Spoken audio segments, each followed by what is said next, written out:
Alright, today we're having a look at Foxtails by AndyBoy123. Alright, so here we are in Foxtails by AndyBoy123. We just had a really nice cutscene to start things off to kind of set the scope of the level. We've got a fox who's a box. I don't believe is wearing socks. Possibly this box's fox's gal got kidnapped. I can't keep up the rhyme. Gal got kidnapped, and we are going to save her.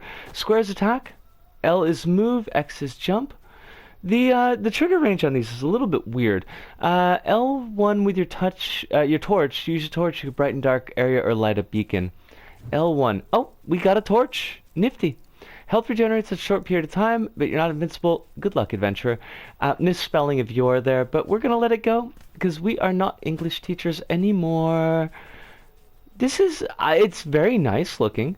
Camera's perhaps a little bit over smooth for what we're trying to accomplish, but that's okay.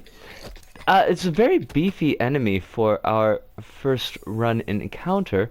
We did get one coin though, so the enemy is dead. Now, I do notice there's no music going on in the level. We may be going for more of a diegetic sound, or a diegetic sound, excuse me.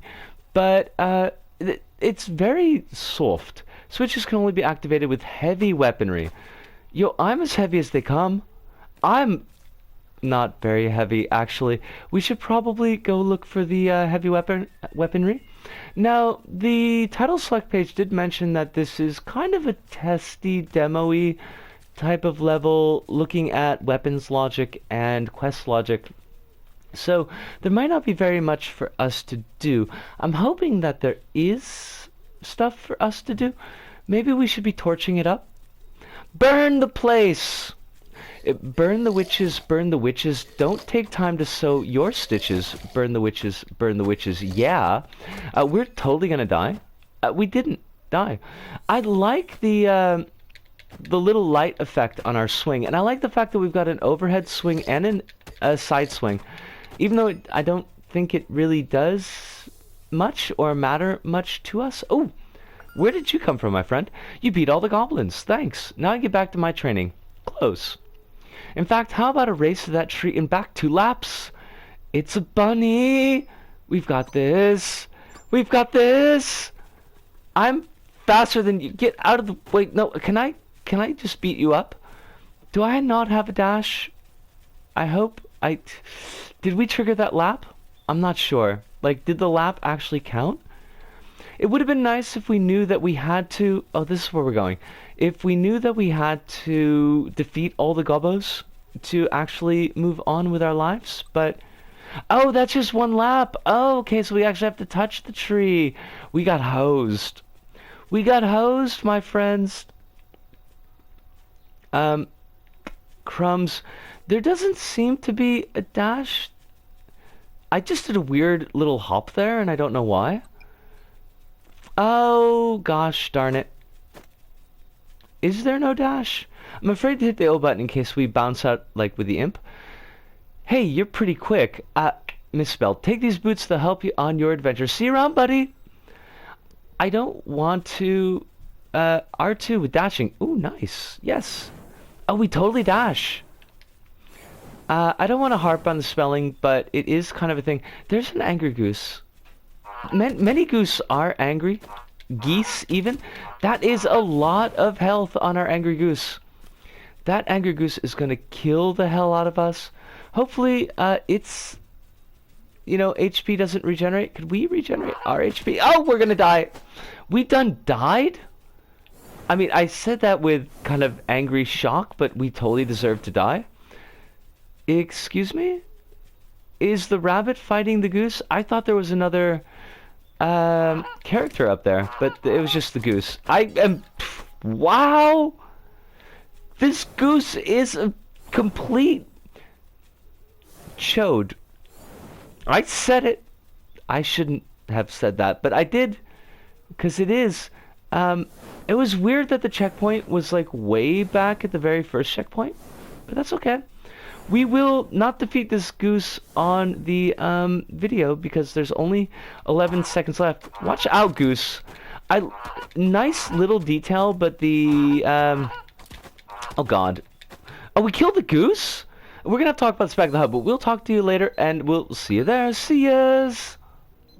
And we're back. And Foxtails by AndyBoy123. And I think, I mean, this was a bit of a difficult one. I do think it is an orange diamond. There are some things to talk about, and there's some... You could see this as elevated to a yellow square, or a soft yellow square, I think, but there... And I think this is as good as a teaching exercise, because there are a number of things that are going on in this level, both positive and not so positive, things that can definitely be improved, because it is, as the title page says, a work in progress, something that they're doing to kind of test things out, and how, you know, quest markers work and things like that. So, you know, maybe this is a good chance to address those types of things. Now, to look at the positive side of things, and I really liked the main character. I liked the general shape of the environment. The main character reminded me a lot of Gregory Horror Show, which is kind of like a Japanese weird kind of well, a horror-y, comic-y type of thing that got turned into a board game for the US. Had a very nice character design, character model, very boxy looking, that I really liked a lot. And the Fox of Foxtails does kind of evoke that, and I appreciated that an awful lot. And as I said, the basic function of the environment, the basic way that the environment looks, I thought was actually also pretty nice. You got the little fireflies are dancing around a little bit. You've got the water in the brook. There is a very, it seems like a push towards diegetic sound, and we mentioned a little bit in last week's episode. I think that it would have been helped in this creation to have some kind of soundtrack as a backing. The use of just natural sounds does make it feel a little bit empty. Actually, kind of a lot empty. There's not a lot that's kind of driving or pushing the action along. So that is one thing that I did notice.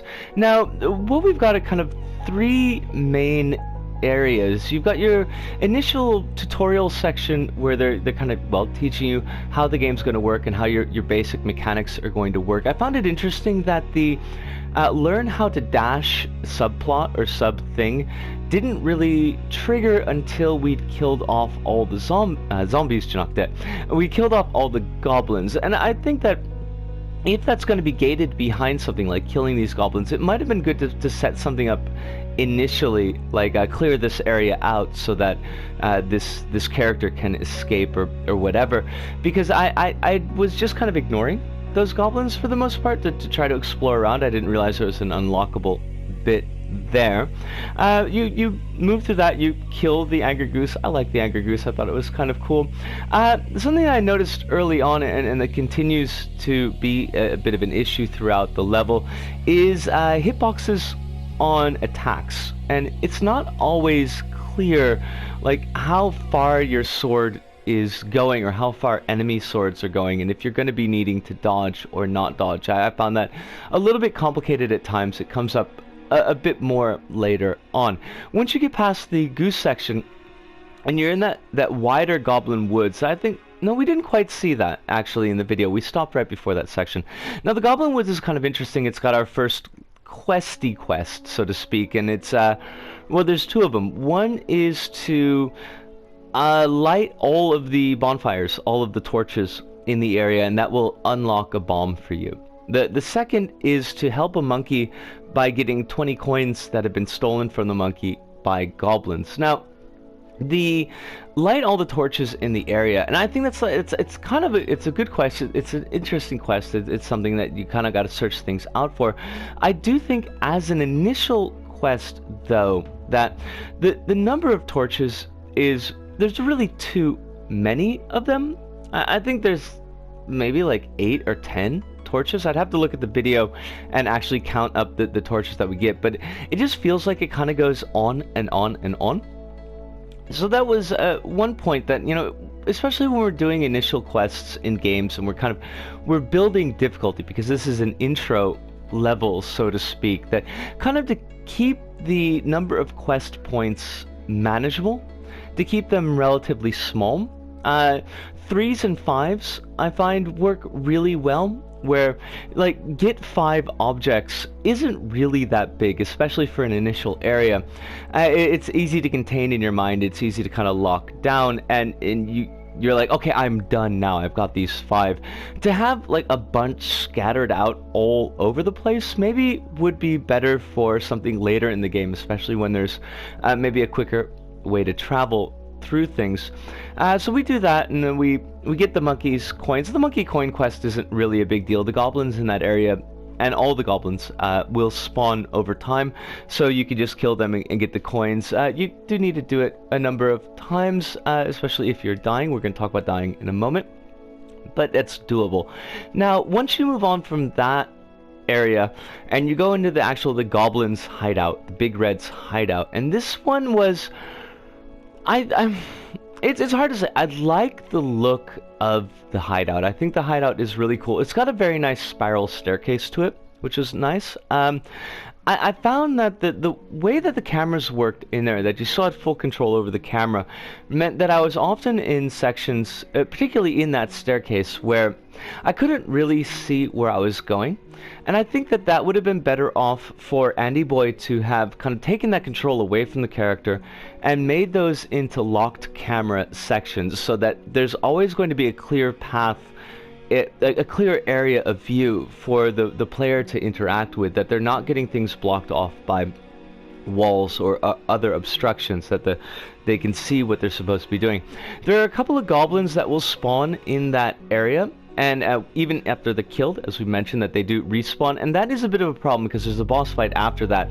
And in the tight areas, with not really having a good idea how hitboxes were working, I found myself getting killed by those goblins a lot. a lot. And the checkpoint, there's only one actual checkpoint. I think we noticed this in the video, but it's all the way at the start of the tutorial area. Now, there is a fast travel, although it's not completely obvious, but there is a fast travel to that goblin hideout and to the goblin forest as well. But it's just an extra, and I would say an unnecessary step to actually get the player back into the action. I think having checkpoints in those areas, at the heads of those areas, so that if the player dies, that they're not losing too much progress, they don't have to go through too many hoops to get back to where they need to be. That would probably be a better way to address this. So we get to that hideout, and there's Big Red. And Big Red is kind of an interesting fight, even though it's one that I was never able to actually complete. One, it has the only instance of music in the area, and I really liked it. It's this 8-bit tune. It really kind of fits towards the presentation of the fight. You've got to light these torches. They will burn out, which is different from the torches in the Goblin Woods, which stay, as far as I remember, lit the entire time. And the torches will kind of slow Big Red down, or perhaps even pause Big Red to allow you to get some hits in. And it's kind of a neat mechanic, but I think the issue with that fight is an issue that we also see with the Goblin fights. There's no real AI for the boss. There's no real AI for the goblins. They've got one thing, and that thing is to chase you as quickly as they can, get as close as they can, and then club you.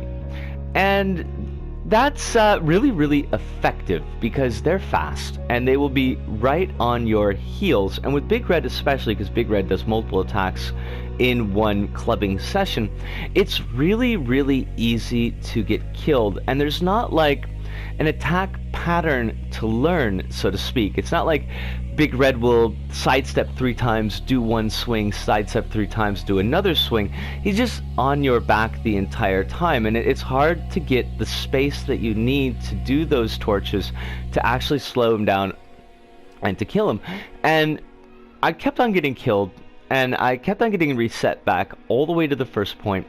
And I tried, I really did. I went back and I went back and I went back, and I just couldn't do the deed. I couldn't turn the trick. And eventually I was just like, you know what, it's cool. I don't really need to see what happens after Big Red. I don't really need to care. So, like, there are issues to address here. One, making patterns for enemies, especially boss enemies, for players to interact with, the players to learn from, as opposed to just having the boss on your heels all the time. I think that would be a big one. Checkpointing as well, I think, would be a big one, instead of having the fast travel kind of making up for the loss of progress there. One thing I did notice with the torch, it's weird because you can have the torch out and attack at the same time. And there are a number of areas, there's only 3 main areas, but the Goblin Woods and the Goblin Hideout, especially, like, they need the torch because they're really too dark to interact with either way.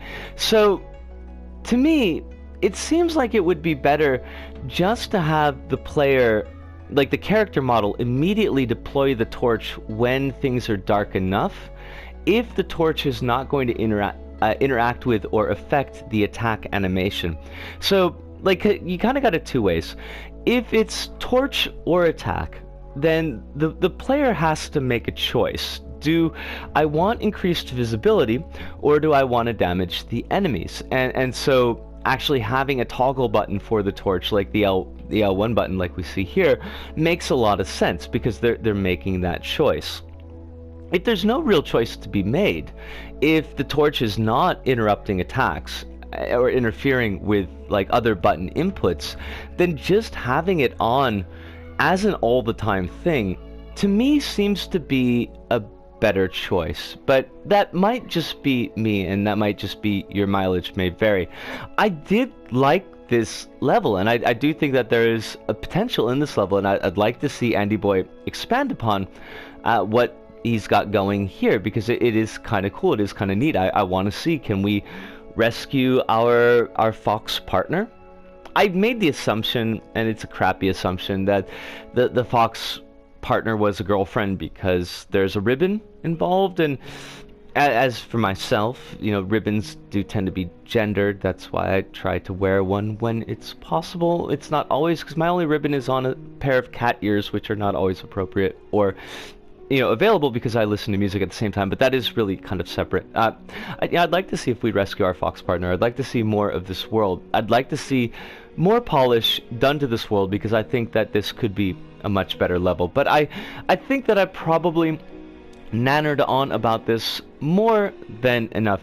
AndyBoy123, thank you. Honestly, thank you. I know it sounds like I've had a lot of negative things to say about the level, but I hope that they're not so much negative as they are constructive and they are helpful, because I think that you've got something cool that you've made here, and I look forward to seeing more. But I think that pretty much does it for us this go about.